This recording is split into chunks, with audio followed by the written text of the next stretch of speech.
History of opioids. Opioids have been used for thousands of years to treat moderate to severe, acute, and chronic pain, and when non-opioids are not effective.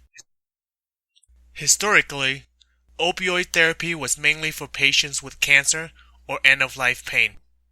Opioids are very effective in reducing pain after surgical operations. It was around mid to late 1980s that opioids were used to treat both chronic cancer pain and non-cancer pain, or CNCP. During this time, there were studies that suggested that long-term use of opioids were safe to use and without dependence problem. Overprescribing. Because of these studies, pharmaceutical companies started to aggressively market opioid drugs, Oxycontin and Vicodin. Prescribers began to write more prescription opioids to treat patients with chronic pain. Many physicians were untrained and incompetent for pain management. The National Center for Addiction and Substance Abuse reported an increase of more than 150% of prescriptions opioids from 1992 to 2002. Many opioid users were at risk of opioid tolerance, opioid dependence, and opioid addiction. Acute pain versus chronic pain. Acute is a type of pain that lasts less than 3 to 6 months. It is related with tissue damage like a sprained ankle or a paper cut. You are encouraged to stay active and do your normal things. Chronic pain, the pain itself is a disease. Chronic pain can last for weeks, months, and even years. Cancer pain is an example of chronic pain, whereas the pain after a surgery is an acute pain. Medications can help.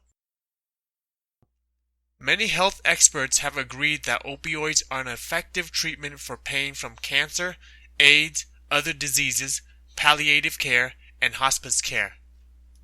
The United Nations authorities, the Economic and Social Council, the World Health Assembly, and the World Health Organization encourage governments to improve pain treatment, particularly in low and middle income countries, by increasing the availability of opioids and promoting palliative care in their countries. Risks. Physical dependence is the body's adaptation to a particular drug. In other words, the individual's body gets used to receiving regular doses of a certain medication. When a medication is abruptly stopped or the dosage is reduced too quickly, the person will experience withdrawal symptoms. Tolerance is a condition that occurs when the body adapts or gets used to a particular medication, lessening its effectiveness. Addiction is a term used to describe patients' behavior that may occur when their pain is not being treated adequately. Patients who are desperate for pain relief may watch the clock until time for their next medication dose, and do other things that would normally be considered drug-seeking behaviors, such as taking medication not prescribed to them, taking illegal drugs, or using deception to obtain medications. Following the exact instructions from the prescribers is one way to prevent opioid abuse.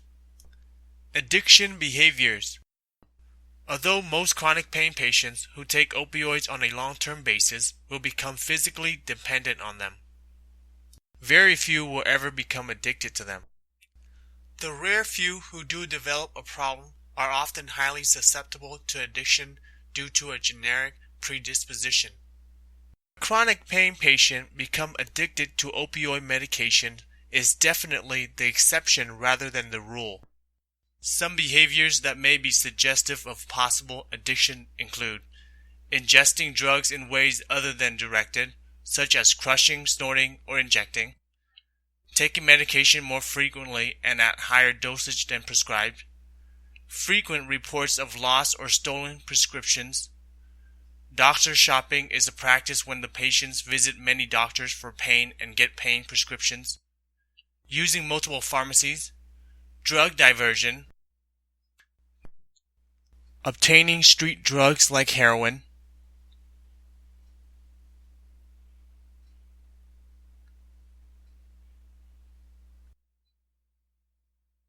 Heroin is cheaper on the street and easy to get.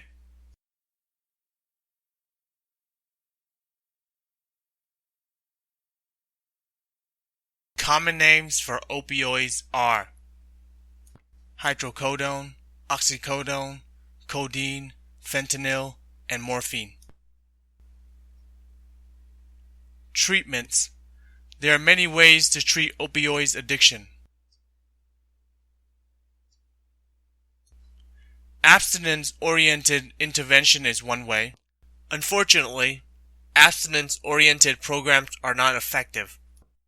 Opioid-assisted maintenance programs are evidence-based and most effective intervention in reducing heroin and prescription opioid use. The best studied and most effective opioid agonist for maintenance treatment is methadone.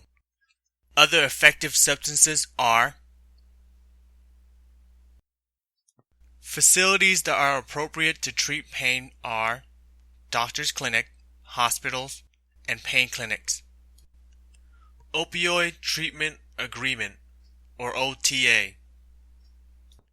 OTA is a contract between the patient and the doctor. The use of OTAs may improve clinical outcomes of opioid therapy and lower the abuse and drug diversion of prescription opioids. The primary goal of OTAs is to empower the patients and let them have the power to make decisions. OTAs allow the patients to consider the benefits and the risks when taking such opioids. Many people have no knowledge of opioids and think that prescription opioids are safe. People believe that if their doctors are prescribing a drug, it must be safe. The lack of education is one of the problems in this population. Prescription Drug Monitoring Program, or PDMP. PDMP was established to monitor prescription drugs and prevent misuse. Many states have implemented to lower prescription drug abuse and diversion.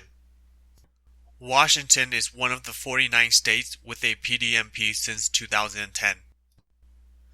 All PDMP collects standard set of information: the patient's identity, drug and quantity dispensed, dispense date, dispenser identity, and prescriber identity.